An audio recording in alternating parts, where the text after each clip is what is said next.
All right, let's get into it here. Ahead of a typical Monday morning drop, we will do a Sunday evening drop. Rob, you and I have talked about this before. We have watched other people deal with it before. There is not a single major move in sports history that has happened at an ideal time for sports media. You and I wrapped up recording the show that you, good listener, will hear Monday morning. And about, I don't know, you were here another 10, 15 minutes before you took off, and not long after the door closed behind you, Rob, my Apple Watch is vibrating away and vibrating, and I'm like, I'm not popular. There are not that many people reaching out to me. What is going on right now? And there were suddenly that many people reaching out to me. Brady Tkachuk has been traded to the Florida Panthers for a whole bunch of picks, 3 first-rounders and a second-rounder. We'll get into the details. I can't imagine you were even back inside your own front door as I was now passing these texts and notes along to you. Are you shocked? I like you, Matt. Thank you. I was on Hunt Club West, and my phone is in my front pocket, and it's going off, and I'm like, this feels nice. Yeah, I'm going to just shift it a bit to the left. I'm like, what the hell is going on here? Yes, I'm coming home. Yes, we are doing this. Yeah. It's a really, to quote every first round pick in the NHL for the last 2 years, it's surreal. I'm not surprised. I am a bit surprised by the return because it's interesting. Yes, it is. But I'm not surprised he's traded. Like, I thought it went from, it would have been ridiculous to talk about it a year ago at this time with them finishing their, first time in the playoffs. Sure. On the upswing. And the upward trajectory that this team was going in. And then all the shit that unfolded through the year, the Olympic stuff, let's just say it. The MAGA stuff. Yeah. Yeah. All that. The and podcast stuff. Yeah. Everything about it, it just seemed like it actually felt more inevitable than anything else, that it was going to happen. Like, we all sort of struggled with the Tkachuk history, blam. And then you throw on top of it all the things that we've talked about since, the Quinn Hughes, the Hellebuck statements. Yep. Maybe Austin Matthews. What's going to happen with Austin Matthews in Toronto, right? All those things. And it just sort of, it got, all those things got sort of superseded the Tkachuk conversation. And it just, the Matthew Tkachuk in Calgary, it just seemed to become this sort of, all right, you know what? It's not the same because it's not Canada, but Dylan Larkin suddenly is like, I'm not happy in my taxable state near the border. my Canada adjacent home. Right, I'm out. Right. And so it became, how do you handle a trading of your captain and a perennial 30-goal scorer? Mm-hmm. Right? How do you handle that in a team that expects to make the playoffs again this year? Mm-hmm. How do you trade that guy away who was a point-a-game player this year, despite missing, 20 games? Yeah, I don't remember the exact number, but he missed significant time. Yeah, and when he came back, was not immediately healthy again, right? Correct. Yeah. Ended up with 59 points in 60 games, something like that. Yeah. And is a perennial 30-goal scorer and all the other things that he provides. So I was always going to be interested in how you navigate that if and when it comes. How do you stay competitive and trade away what up until January of this year was certainly the heart and soul of your team? What do you do to keep that team moving forward? Is it picks and a player, right? Like the idea that it had to be. Well, this is it now, right? Like, you've seen the return. There is no player. There is nothing to help you next year unless you can flip these picks. I should now introduce what they are. It is 9th overall, which will be significant. Where did I put 25th overall? I don't know whose that is. that is coming to Ottawa as well. Those are both this year, both first round picks. And then in 29, another first round pick. And in 2030, a second round pick. So you can start to package some things here if you want. Like if you are the Sens and you want to push things forward, and maybe that's a conversation for a different day. But there is nothing in return for this, as you suggest, that's like, how do we keep the forward momentum going? There's a lot of nice picks here that might be able to be turned into something either by drafting them or by trading them. But as far as a spot in your roster to make up for what has now become a fairly cliche term, but probably a fairly accurate one, a unicorn in the league, right? That is now out the door. Well, out the door and in your division. Yes. And a team that already was eating your lunch. Sure. And now, I'm just going to put this out on the table. Lunch. Yeah, but I am going to put this on the table now. And we've talked about it before. Brady not able to bring his A game against his brother. Right. So, you know what? Maybe when it comes head to head against Florida, whatever we can do to replace him, maybe as a net plus head to head against Florida. I can't speak to the other 30 like teams in the matchup, league. Maybe you're better off. Yes, there are a lot of other games to play. you don't say. The four games we're going to play against Florida next year isn't going to be the sum total, right? To me, there's no way that Ottawa makes all these picks. Like, I don't think so either. This has to, the end game here has to be, you are packaging some of these picks with a Thomas Chabot or with a Ridley Gregg or with a Dylan Cousins. Like, you already had a gaping hole on the wing in the top six. You now have two gaping holes on the wing in your top six. So you now are at a spot where I'm not sure, what Steos and Poulin and the group there, if they deserve all of my confidence, but I am still in a huge wait and see mode with. Well, allow me to bolster your confidence here, because as you know, I am terminally online, and to your credit, you are not. As I was, as my watch started buzzing away on I opened things up and I started to read through, and I'm scrolling through all kinds of. Apparently, he made it clear to Steve Steos, this is Brady Tkachuk, I want to go, and gave 4 teams he would go to, and apparently this happened about a month ago. So to the credit of the organization, they have kept this under wraps from the fan base. I don't know how well it was kept under wraps to the other teams. Obviously, at some point, if you're going to be making the trade, you got to show your cards a little bit. But like I heard in previous moments, just talking to different people, I've heard times where he's been unhappy here, times he's been happy here, times he's been mad here. I haven't heard anybody say over the last month, hey, it's probably coming. Like it's just about time. So to his credit and to the Sens' credit, it was kept tight to the vest. And I don't know all 4 teams. It sounds like Minnesota was another one. This is the Dylan Larkin play. I don't know if it was also 100%. Vegas and Dallas and Tampa or whatever else. Florida was obviously on that list, but apparently it was a 4-team list that was given about a month ago, 4 weeks ago, and it gets done here today. So if we're looking to put a little starch behind Steos and the job he's done, this is to his credit that it has remained quiet. Yeah. I just, and I don't know how I feel about that.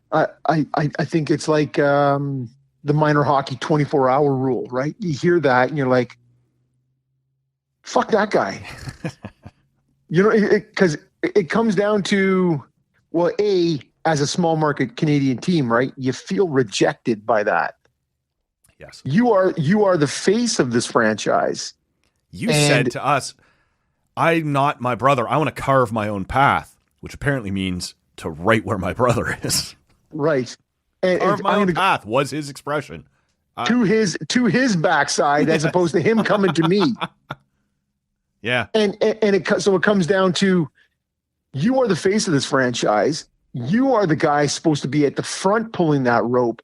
And so if you're dissatisfied with playoff results Well, that's on you, motherfucker. That's what I said about Dylan Larkin. 1 goal in his last 25 games as a Red Wing as they collapsed again at 5-on-5 as a Red Wing as they collapsed again in March.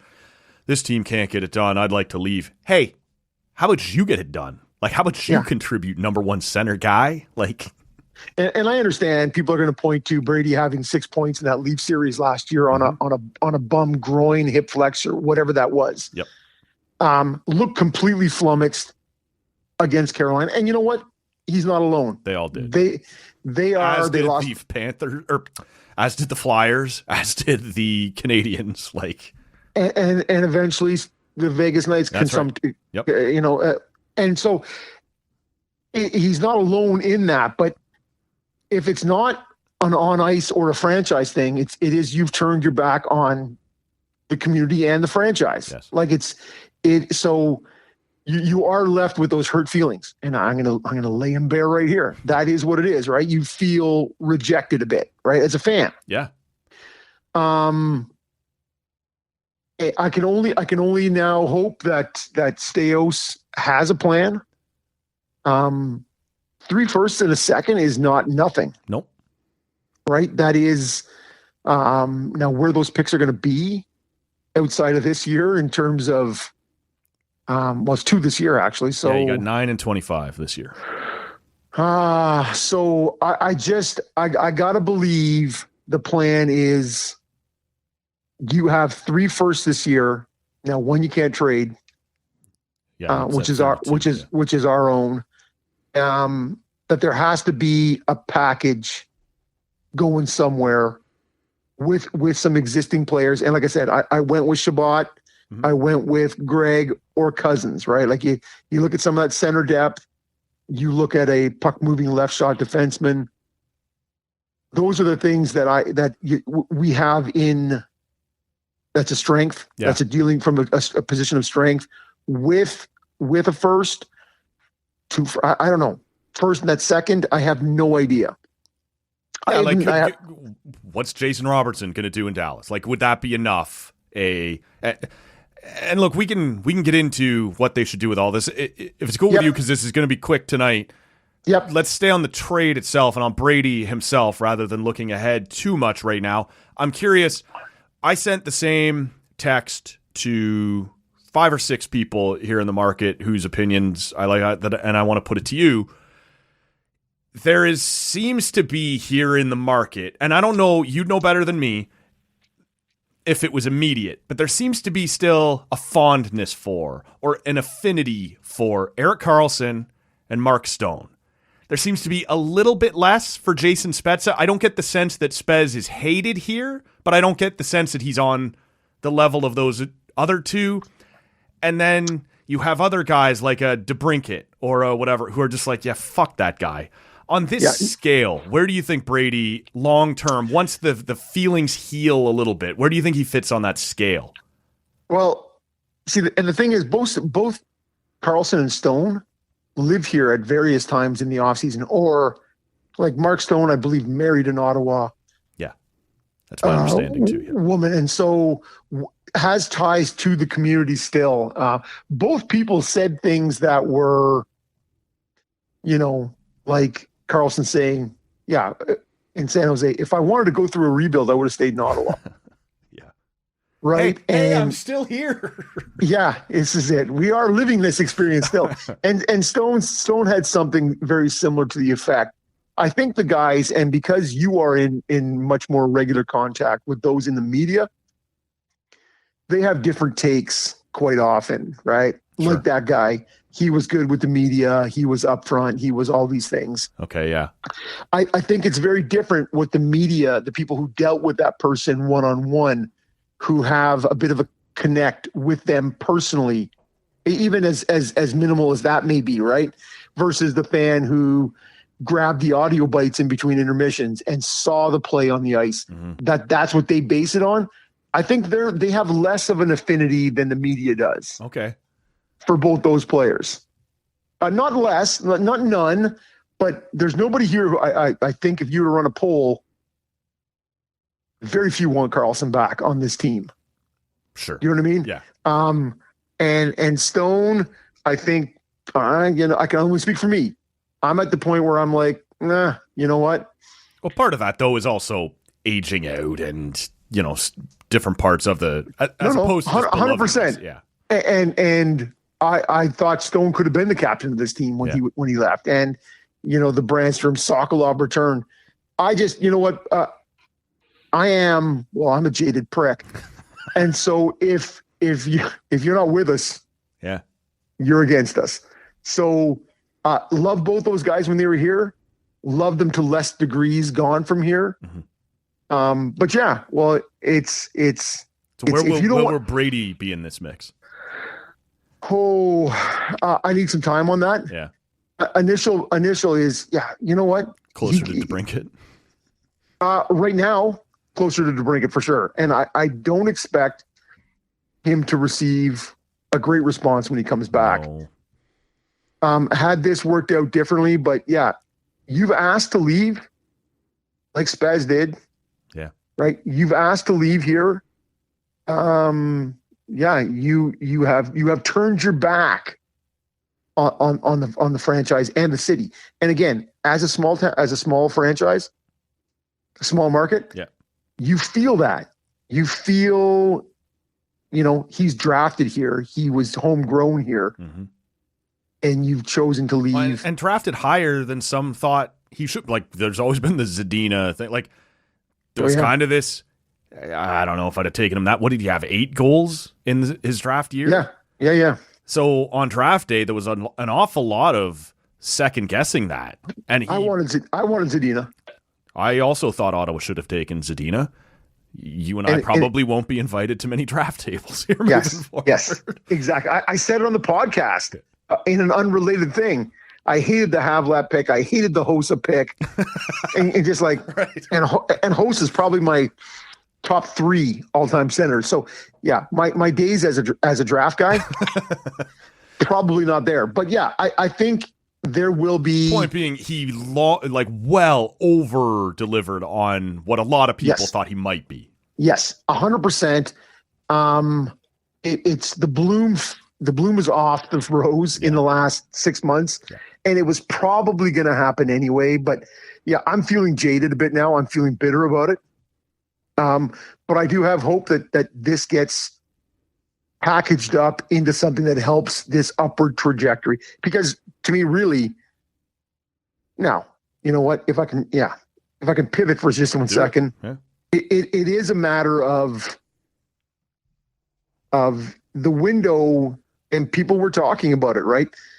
The window wasn't so much the Brady contract. It became, it certainly shifts to the Sanderson Stützle contracts, which are into the, 2031, 2032-ish, right? Like it is, that becomes the window. And so what you do in terms of continuing that forward progress, but trying to get something ultimately better done in that Stützle-Sanderson window may be more important at this point. Yeah, I think the thing that stands out to me is, because this happened a couple times down the stretch this year, and maybe even before that, was the number of times, and I took some shit for this, man. I brought it up on the show with you. I brought it up with Julian McKenzie and kind of the end of the year. Did I give you shit for it? You give me shit sometimes, man. Where it was always this weird double negative when someone would say, hey, are you thinking about leaving? Or, coming out of the podcast thing, when Dad was commenting about his ice time and it would always be, those words never came out of my mouth. And everybody knows that. Like, everybody watched, but you could have very easily said, and I've got the audio here somewhere, if I can find it. Although it's late Sunday night, there's been a few beers already. I probably won't find it. But there was, where he was sort of after the podcast, they went to him and they asked him a couple questions, and Julian went to follow up. He's like, I feel like I've already answered that. Like, you didn't answer that. You shrugged that off. You said that wasn't a thing. And Julian's doing his job here following. And people got mad at Julian for being the journalist in the situation, as opposed to, hey, don't push our captain out the door. Don't make him upset, right? Which is a shitty thing, but it does happen a bit. The thing but he kept doing that kind of thing. Those were not my words. I'm not the one who's... Stop with the weird double negative stuff and just say, I'm the captain of the Ottawa Senators. I'm proud to be. I will see you guys in September, right? Like at locker cleanout day. Never once happened. And I know the people who pushed back at me said, no athlete says that. No, like you wouldn't box yourself in like that. Well, what are you boxing yourself in against? Unless it is already on your mind that I don't want to lie. Like I don't want to say it. But to me, that was always... Go ahead. He wasn't at locker cleanout. Sorry. So it was, I don't remember what day it was then. But Yeah. No, I'm just saying. It was at the press conference. He came a couple days later and had a press. Yeah. So it is, because we've got to a spot where we want, and I say we, not me personally, but as fans, people look to the media and they go, hey man, you need to treat the local market with kids' gloves, right? You need to. They're our friends, and we want to keep them here. Of course, he'll leave if you keep asking him if he wants to leave. Yes, right. Whereas people have lost touch with the idea that the media is actually supposed to ask the hard questions, right? And this is not a hard market. Like it's just not. It's a Canadian market, but this is not a hard market. Right. Vancouver is a hard market. Montreal is a hard market. And like, we love our. Yep. And we just love them, and we want them to love us. Yes. Yeah.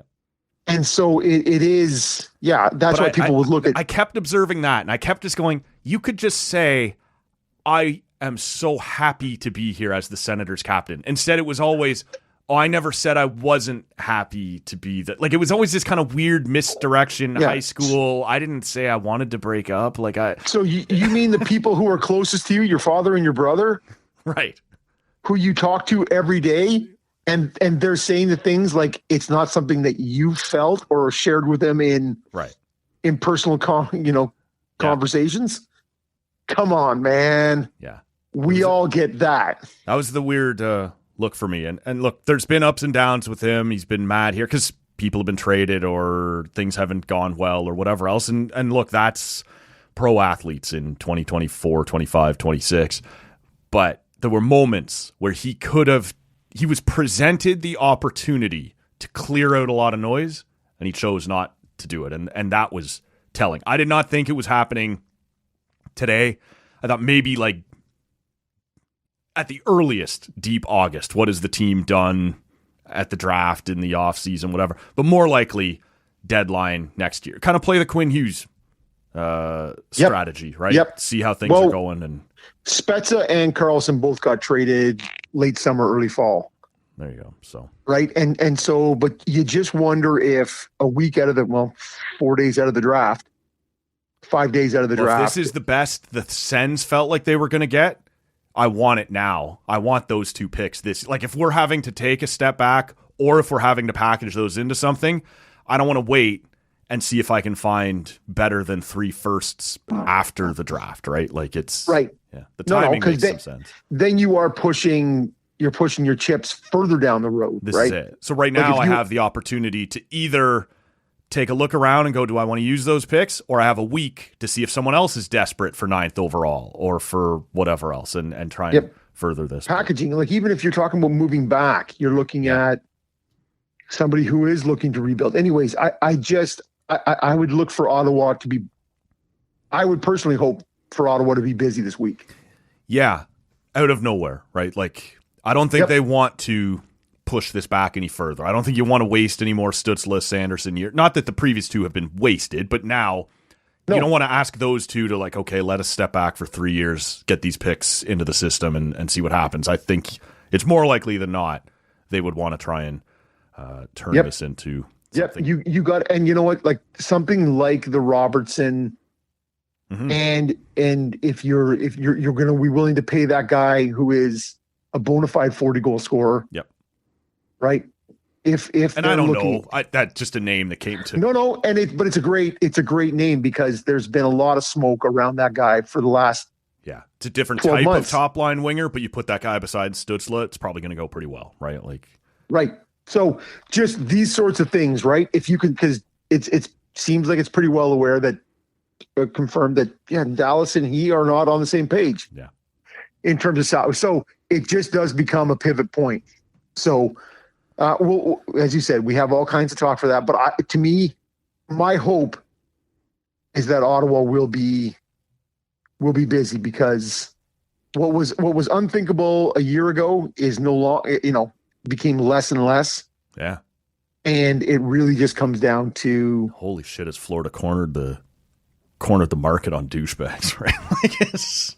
Well, Edmonton, we just spent a whole podcast this afternoon talking about. We spent, and you will hear tomorrow, good listener, but you can't control the events in which things happen. But I really would have anticipated on a return from Edmonton, from Florida, that they would have had to give up something like Lundell, or they would have had to have given up. That name's out there a lot as I'm scrolling through Twitter here. Apparently, Ottawa pushed hard for Lundell, and it wasn't happening. There's a couple other teams I've seen over the last couple days also pushing for, possibly to make trades for 9th overall. Other big, but it's the Hellebuck deal. Winnipeg wants Lundell, and Florida's apparently not budging on that either.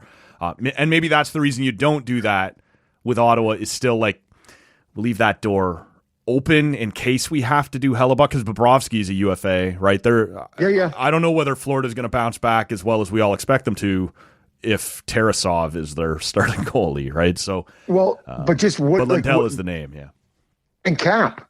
How about Cap? Yeah. It's still a thing, right? In theory. And so having no idea of looking at but they were so maxed out, after the Marchand, Bennett, Ekblad, they made all that. That's and I understand, I understand Bob's coming off the books, but man, Brady's bringing in an 8.25. You would have thought they would have had to have let something go. Yeah. And so that's a good point. They're not letting Bob walk and bringing in Brady and bringing in Hellebuck. There's going to be more than that walking out the door if. Well, this is it, and so I just now again 3 firsts, and a second is not unsubstantial, right? That is. But it is. They're clearly an all in, so they don't really care about picks. And again, this was found money with the injuries they had this year, but.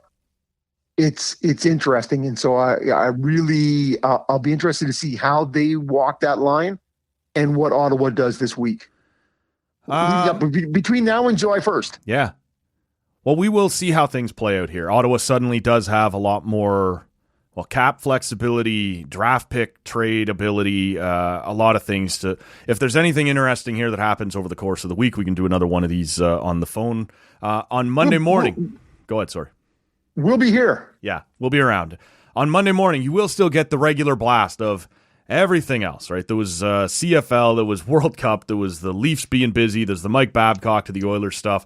It's a jam-packed edition of the Monday show that this kind of occurred after we were done recording, and it didn't really make sense to try and jam into that. Well, and it's actually so par for the course, as you've said.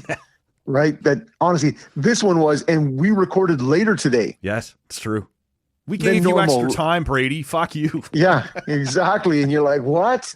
We wrapped an hour later than normal, and it still was oh wait, guess what? You're still going to miss it by 15 minutes. Reminds me very much of the Nazem Kadri for Tyson Barrie deal, which happened within a half hour of us recording that day. So. Oh man, that comes to mind every second day for me. And Rob gets pretty excited about it. Yes. No, sorry. Or never, actually.